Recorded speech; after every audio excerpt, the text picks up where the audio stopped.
솔직히 말해서 제가 왜 한국어를 배워야 하는지 이해하지 못한 상태였죠. 더 자세하게 말씀드리면 우리 일본보다 낮은 위치에 있는 나라의 언어를 배울 필요성을 느끼지 못했던 거예요. 직접 한국에 갔던 그 이전까지는 분명히 그랬죠. 이곳에는 외국의 명문대학교를 재학 중인 일본인 유학생이 인터뷰를 하고 있습니다. 그런데 무슨 이유에서인지 해당 유학생은 한국과 한국어를 언급하며 인상을 찌푸리기도 하고 손사래를 치기도 하는데요. 하지만 인터뷰가 진행되며 유학생이 직접 경험했던 한국에 관한 이야기를 시작하면서 주변에 있던 많은 사람이 경악을 금치 못했다고 합니다. 도대체 그녀는 한국에서 어떠한 경험을 했던 것일까요? 안녕하세요. 저는 네덜란드의 초일류 명문대라고 알려진 레이던 대학교에 재학 중인 일본인 유학생 사토 미사키라고 합니다. 일본으로 따지면 도쿄 대학교나 마찬가지고 중국으로 따지면 베이징 대학교, 그리고 한국으로 따지면 서울대학교와 같은 굴지의 명예를 지닌 대학교가 바로 제가 유학 중인 레이던 대학교이죠. 자랑이 너무 심했나요? 제가 이 학교에 재학하기 위해 했던 노력이 있으니 조금은 이해해 주셨으면 합니다. 저에게는 오래전부터 가져온 동시통역사라는 꿈을 이루기 위해 해당 대학교로 유학을 오게 되었고, 이것은 저의 꿈을 한층 빠르게 이루게 해줄 중요한 수단이었기에 오래전부터 엄청난 노력을 해왔었죠. 이처럼 저는 네덜란드 최고의 명문대 레이던 대학교에 재학 중인 것을 그 누구보다 자랑스럽게 생각해왔었고, 이것은 저희 부모님도 마찬가지였습니다. 저에게 그 일이 일어나기 전까지는 말이죠. 그 사달이 났던 것은 우리 대학교의 한 교수의 강의 시간이었습니다. 네덜란드에 있는 우리 대학교의 강의 시간에 그러한 것들을 배울 줄은 정말이지 꿈에도 몰랐었기 때문이죠. 대학교 친구를 통해 듣게 된 해당 교수의 강의 내용은 다름 아닌 한국어 강의였습니다. 아예 이번에 한국어 학과가 따로 생긴다는 것이었죠. 이러한 소식을 접하자 저는 친구에게 경악스러운 저의 감정과 지금의 현실에 대해서 한탄스러운 발언을 이어나갔지만 친구들은 그런 저를 이상하다는 듯 받아들이더군요. 오히려 친구들은 왜 한국어 학과가 생기는 것에 그토록 반감을 가지고 있는 것인지에 대해서 물어오는 친구도 있었습니다. 그래서 저는 당당하게 저의 생각을 밝혔죠. 당연한 거 아냐? 지금 우리가 재학 중인 대학교가 어떤 학교야? 네덜란드에서도 그 이상이 없다는 레이던 대학교잖아. 그런 곳에서 어떻게 일본보다 후진한 국가의 언어를 가르치는 학과가 생길 수 있는 거야? 우리 학교에 일본어를 가르치는 일본어 학과는 없잖아. 안 그래? 그러니 나로서는 이해가 가지 않는다는 거야. 지금 네덜란드인들은 프리지아어라고 해서 북부의 프리슬란트 지방에서 사용되는 공식 소수 언어를 사용하는 사람들이 있어. 하지만 대다수의 네덜란드인은 영어를 매우 잘 구사하고 그 다음으로는 독일어를 구사하는 사람들이 많아. 그렇다는 것은 어떤 의미야? 네덜란드인들은 그들이 스스로 인정하는 선진국의 언어만 사용한다는 특징이 있다고. 그런데 갑자기 한국어를 배우겠다고 대학 전공 과목을 별도로 개설한다고? 이건 미친 짓이야. 이러한 저의 발언은 친구들 사이에서도 나름의 큰 파장을 일으키는 결과를 낳았습니다. 어떤 친구는 저의 말에 수긍하고 고개를 연신 끄덕이는 친구들도 있었고, 또 어떤 친구는 다소 인상을 찌푸리며 저의 의견에 동조하지 않는다는 반응을 보이는 친구들도 있었죠. 그러다 보니 저 또한 이와 같은 현실을 마주하면서 많은 생각을 하게 되었습니다. 솔직히 말씀드리면 저의 모국인 일본과 한국은 그리 사이가 좋은 관계는 아니거든요. 물론 요즘에는 젊은 사람 중에서 한국을 좋아하고 사랑하는 사람들이 늘어나는 추세라곤 하지만 저의 경우에는 조금 달랐습니다. 어린 시절부터 극우파였던 아버지를 보며 자란 저에게는 한국이라는 국가의 존재란 마치 눈엣 가시와 같은 존재로 생각되게 하는 그런 것이었죠. 그러다 보니 선진국의 문화나 문물들만 받아들이는 네덜란드인들의 특성을 생각해 보았을 때 지금의 한국에 대한 네덜란드인들의 인식에 대해서 어처구니가 없었던 겁니다. 그래서 저는 대학교 친구들에게 그러한 발언을 했던 것이었죠. 하지만 그러한 발언을 친구들에게 했음에도 불구하고 영 기분이 개운치가 않더군요. 그야 제가 친구들에게 이러한 발언을 한다고 해서 해당 학과가 사라지거나 이번 강연이 취소되는 일은 없었으니 당연한 것이기도 했죠. 그래서 저는 해당 강의 시간이 다가오기 전까지 많은 생각과 고민을 했습니다. 어쩔 수 없이 들어야 하는 강연이라면 피하지 말고 부딪혀 보아야 할까 라면서 말이죠. 하지만 그 방향성은 긍정적인 방향이 아니었습니다.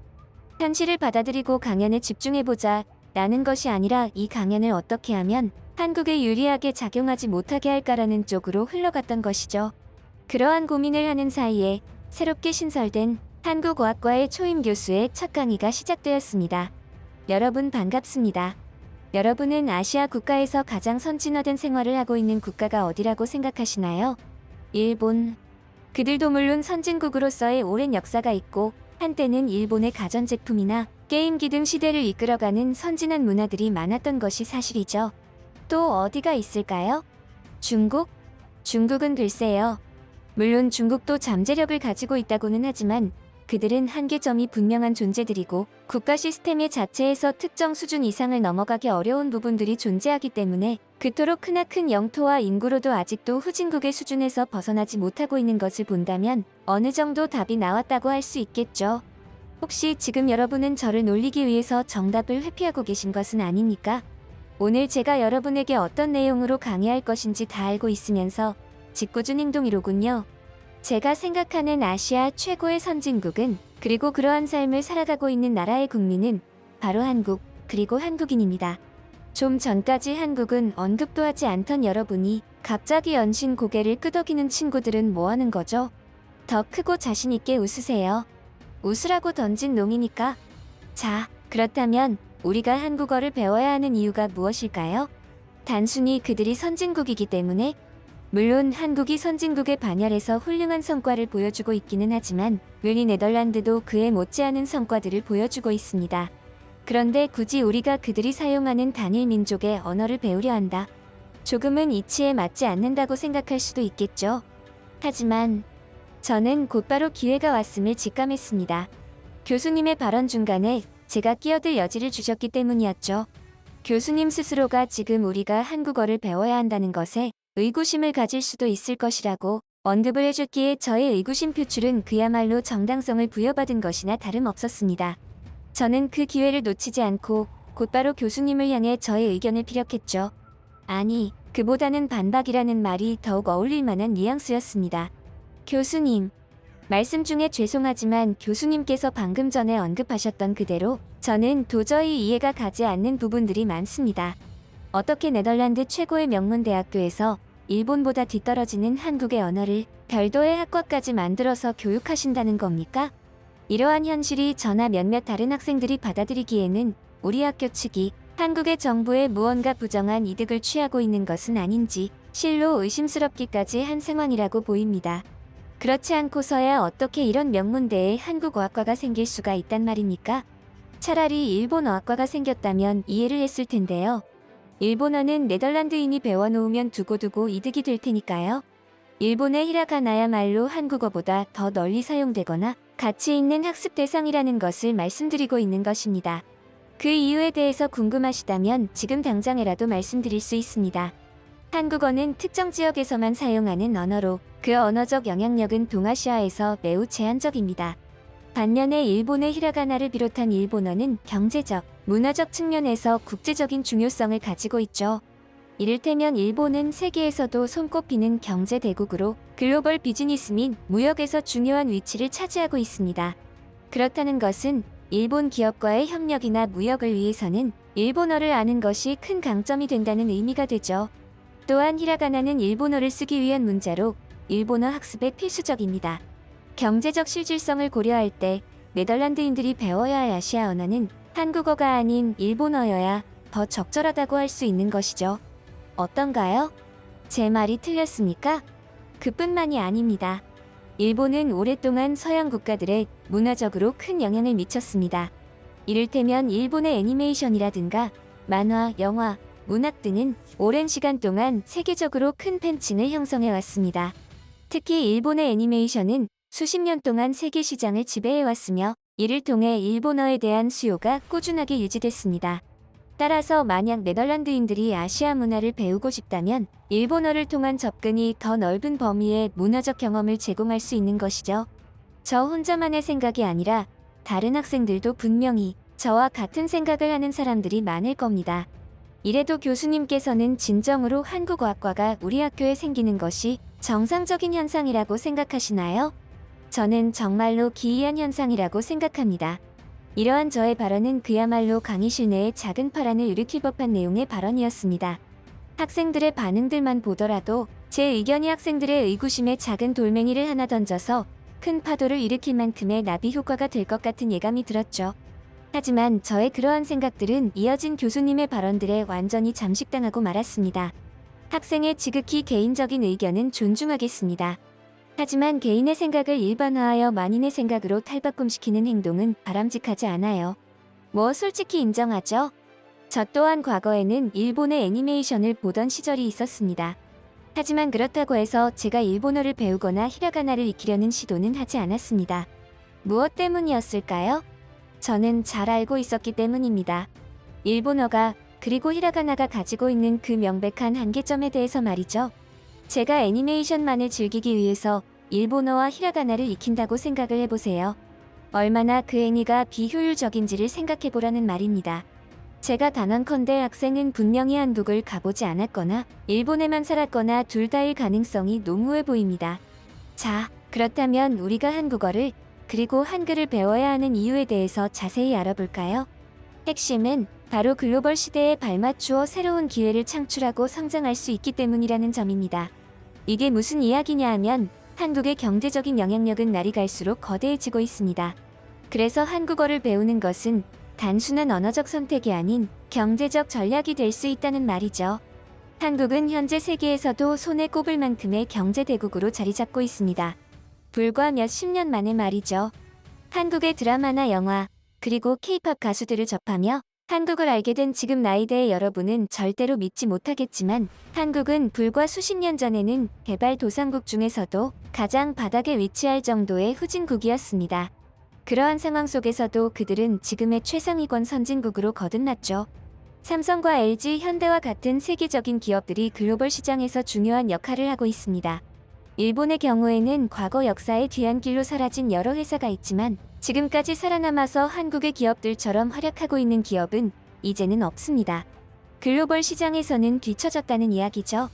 네덜란드는 한국과의 무역 관계에서도 아주 중요한 파트너입니다. 양국 간의 교역량은 매년 꾸준히 증가하고 있으며 이를 바탕으로 한국어를 이해하고 구사할 수 있다면 이 중요한 경제적 관계에서 더 큰 기회를 얻을 수 있게 되겠죠.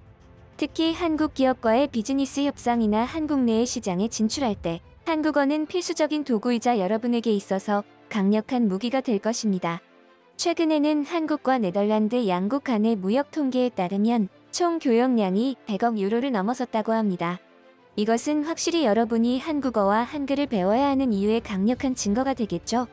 한국의 기술력과 네덜란드의 혁신이 결합한다면 엄청난 잠재력이 폭발할 수 있을 겁니다. 이처럼 한국어를 아는 것만으로도 이러한 기회를 활용하는 열쇠가 될 것인데 우리 레이던 같은 최고의 명문 대학교에서 이것을 그냥 무시한다면 오히려 그것이 더 기이한 현상이 아닐까요? 일본의 전성기는 이미 오래전 저물었습니다. 아니, 현재 진행형으로 저물어가고 있다고 봐도 과언이 아니죠. 이미 한국의 개인 GDP가 일본을 넘어서기 시작했으니까요. 경제적인 부분들은 간과하더라도 그토록 일본이 자랑하는 애니메이션과 같은 문화들, 이미 한국의 드라마와 영화, 그리고 K-팝에서 일본을 훨씬 상회하는 성과들을 거두고 있습니다. 현실을 직시하세요. 여러분과 같은 명문대생들이 현실을 외면하고 과거의 영광만 생각하고 있다고 한다면 그것은 여러분 스스로가 독을 먹고 있는 것과 다를 바가 없습니다. 이러한 교수님의 발언에 저는 등에서 식은땀이 배어나오는 것을 느껴야만 했죠. 솔직히 말씀드리면 그 당시 저는 교수님의 발언에 교화되고 있었는지도 몰랐습니다. 진짜로 저 스스로가 과거 일본의 영광 속에서만 머물러 있던 것은 아닐까 하는 생각마저 들었으니까요. 어쩌면 교수님의 말씀대로 이미 한국은 일본마저 넘어서고 말았나 싶은 생각을 했습니다. 하지만 그럼에도 저는 지금의 현실을 저의 두 눈으로 직접 마주하지 않고서는 직성이 풀리지 않을 것만 같았습니다. 그래서 다소 어이없는 생각을 해버리고 말았죠. 직접 한국을 방문하여 저의 두 눈으로 한국의 실태에 대해서 철저하게 조사하여 교수님의 말이 사실이 아님을 밝혀내리라 다짐하게 되었습니다. 제가 이렇게까지 허무맹랑한 생각까지 하게 된 이유에는 단순하게 교수님의 발언들만이 영향을 미친 것은 아니었죠. 저와 교수님의 설전이 오가던 그런 상황 속에서 저는 강의실에 있던 학생들의 분위기를 살피는 것을 잊지 않았습니다. 하지만 제가 목격한 그들의 모습은 저의 생각과 같지 않았죠. 그들은 저의 발언이 아니라 교수님의 발언에 더욱 공감하고 받아들이는 느낌이 들었던 겁니다. 그러한 모습들을 보는데 속으로 얼마나 분통이 터지던지. 그래서 저는 이러한 결심을 하게 된 것이죠. 이번 한국 방문은 한국의 언어야말로 쓸모없는 언어이고 앞으로 제2의 영어가 될 존재는 다름 아닌 일본어라는 것을 밝히기 위한 한국 방문이라는 점은 저를 제외한 그 누구도 알지 못했습니다. 만약 제가 한국을 방문하여 그러한 충격적인 경험들을 하게 될 것이라는 것을 눈꼽만큼이라도 알았더라면 저는 아마도 한국을 방문하는 것을 포기했을지도 모르겠습니다. 저는 한국에 도착하자마자 저의 계획대로 철저하게 움직이기 시작했습니다. 한국의 실체를 보려거든 어디를 가야 하는지를 알아왔기에 그곳으로 향했던 것이었죠. 사실 제가 재학 중인 대학교에서 거의 유일하다시피 저의 의견에 동조해준 친구가 한 명 있었는데 그 친구에게 정보를 얻었거든요. 이봐 사토 미사키. 난 너의 의견에 전적으로 동의하는 바야. 만약 네가 한국에 방문하게 된다면 겨울에 가도록 해. 그리고 그곳에 있는 한국인들이 얼마나 처참하게 살아가는지 두 눈으로 확인하면 현실을 직시할 수 있지. 참고로 난 레이던 대학교를 자퇴할 셈이야. 한국어 학과 따위가 생기는 대학교에 계속 다닐 마음이 생기지 않아. 난 다시 중국으로 돌아갈 거야. 미사키 너도 잘 생각해. 이런 대학교에서 미래 따윈 없어. 그 친구는 한국에 간다면 겨울에 방문하라는 조언을 했고 그 이유에 대해서는 직접 두 눈으로 확인해 보라고 하더군요. 모든 후진국은 겨울에 그 처참함이 여실히 드러난다면서 말이죠. 한국은 현재 선진국으로 알려져 있지만 아직 선진화된 지가 얼마 되지 않아서 실제 국민이 겪고 있는 엄청난 빈부격차와 가난함들이 겨울이 되면 도드라진다고 했습니다. 그래서 저는 의심의 여지 없이 그 친구의 조언대로 겨울이 되어 한국에 당도했던 것이죠. 하지만 제가 한국의 겨울에서 목격한 것은 제가 기대했던 것과는 사뭇 다른, 아니, 어쩌면 저의 발언에 동조하던 대학교 친구의 발언과는 완전히 다른 세상이었습니다. 제가 도착한 한국의 동네는 그야말로 달동네라 불리는 가난한 계층의 한국인들이 살아가는 곳이었죠.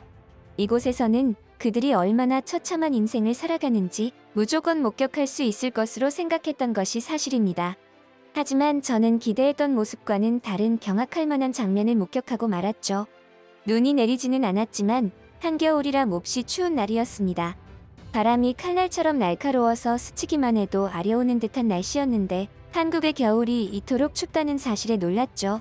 하지만 제가 동네 어귀에 도착했을 때 그곳에서는 무언가 바쁜 사람들의 움직임이 포착되었습니다. 그들은 무언가를 열심히 실어 나르고 있었는데 그곳의 분위기가 어찌나 열정적이고 뜨겁던지 마치 이곳만큼은 추운 겨울이 아니라는 착각이 들 정도였습니다. 그만큼 열기로 가득해서 하얀 입김들로 인해 주변 온도가 조금은 올라간 듯했죠. 처음에는 그러한 장면을 목격하고 저들이 이토록 추운 날씨를 견디고 살아남기 위해 체온 유지 운동이라도 하는 줄로만 알았습니다. 하지만 이내 놀라운 사실들에 대해서 알게 되면서 저는 그만 눈물을 글썽거리고 말았죠. 이 추운 날씨에 열정적으로 무언가를 실어 나르던 사람들은 한국의 봉사활동 단체에서 나온 사람들로 이곳의 형편이 어려운 사람들을 위해서 연탄을 무상으로 제공해주고 각자의 집까지 실어 날라주고 있었던 겁니다. 심지어 자그마한 어린아이들조차도 말입니다. 그 덕분에 이곳은 서울의 외곽 부분으로 다소 형편이 어려운 사람들이 밀집하여 살아가는 동네였음에도 그 사람들의 표정은 전혀 불행해 보이지 않았습니다. 오히려 웃음이 떠나질 않았죠. 저는 호기심이 생겼습니다. 그래서인지 평소에는 하지 않던 행동들을 해버리고 말았죠. 그들에게 다가간 저는 조심스럽게 연탄을 실어 나르는 사람 중 한 명에게 말을 건넸습니다. 저기 같이 해봐도 되겠습니까? 겨울이라는 시간까지 기다리는 동안 한국 방문을 위해 어설프게나마 한국어를 공부했던 저는 아주 조금은 한국어를 구사하는 것이 가능해졌던 때였죠. 사실 이때도 한국어를 공부해보면서 확실히 다른 국가의 언어보다는 훨씬 배우기가 쉽다는 것이 몸으로 느껴졌었습니다. 이러한 부분들은 교수님이 이야기하신 내용 중에서도 한국어를 왜 배워야 하는지에 대한 이유 중에서 한 부분이기도 했죠. 제가 직접 참여해본 한국의 연탄 나누기 봉사활동 문화는 저의 상식을 벗어날 정도로 체계적이고 효율적이었습니다. 하루 이틀 만에 만들어진 행위가 아니라는 것을 대번에 깨달았죠. 연탄 한 장을 실어 나르는 행동에도 그들은 팀이 구성되어 있었고 서로의 역할이 분담되어 있었습니다. 게다가 제가 참여하겠다고 나서자 그들은 웃으며 환대해 주었지만 위험할 수도 있기 때문에 철저한 안전수칙을 교육시켜 주었고 연탄을 나르는 방법에 대해서 친절하게 설명해 주었죠. 신기하게도 모든 설명은 한국어로 진행되었는데 그 짧은 저의 한국어 지식에도 불구하고 어떤 의미인지 알아듣게 되더군요. 너무나도 기이하고 신기한 체험이었습니다. 제가 왜 이 모든 발언을 알아들을 수가 있는 것인지조차 의구심이 들 정도로 말이죠. 저는 그렇게 연탄을 나르며 봉사에 참여한 사람들이 자연스럽게 역할을 나누고 서로 한국어로 소통하며 신속하게 준비하는 모습을 보았습니다. 그 와중에 한국어가 부족한 저를 도와주는 한국인들과의 대화를 통해서 많은 것을 깨달았죠. 이들은 착한 마음씨와 배려도 배려였지만 기본적으로 어떠한 일을 하면서 협력과 분담의 중요성을 제대로 파악하고 있는 듯했습니다.